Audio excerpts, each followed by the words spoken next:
So in this video, I'm going to be talking about anaerobic respiration, and this is something that a lot of bacteria and archaea can do. So in the electron transfer chain, right, this is just a different diagram of the electron transfer chain, but you have two electrons being donated from NADH that are going to get shuttled through the electron transfer chain, and eventually it's going to get donated to molecular oxygen to form H2O. Okay. And because oxygen has a very high redox potential, this makes the most ATP. So the highest number of protons can be pumped through in this process. So here we go, those electrons move through and our protons move, and then we end up with that process donating to oxygen, making a lot of ATP. But this can also occur in different organisms if the electron transfer chain is slightly different. And then that final complex 4, for example, is something different, like a nitrate reductase. This can reduce nitrate instead. So nitrate then is the final electron acceptor, okay? And so it forms this intermediate here. So this is nitrate reduction. So it's still going to pump protons. There's still an ATP synthase that it's going to make.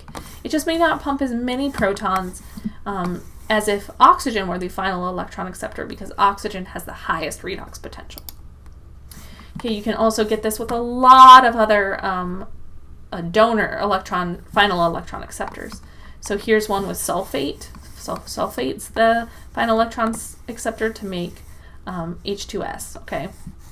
And so you can get different ones. So again, protons are being pumped through, but slightly less, okay?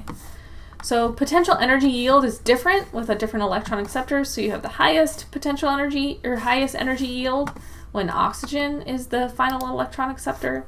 And then down there, depending on nitrate or magnesium, iron, sulfate, or CO2 to make methane, right? So you get very little yield in those reactions. But they can all occur in the absence of oxygen if organisms have these adaptations or have evolved to live without oxygen. So again, I want to highlight that this occurs now between the plasma membrane and the cell wall. So this is occurs in a different place because we have no mitochondria. This is not fermentation. So remember way back when we were talking about fermentation. Fermentation does not make ATP. It only regenerates NAD+.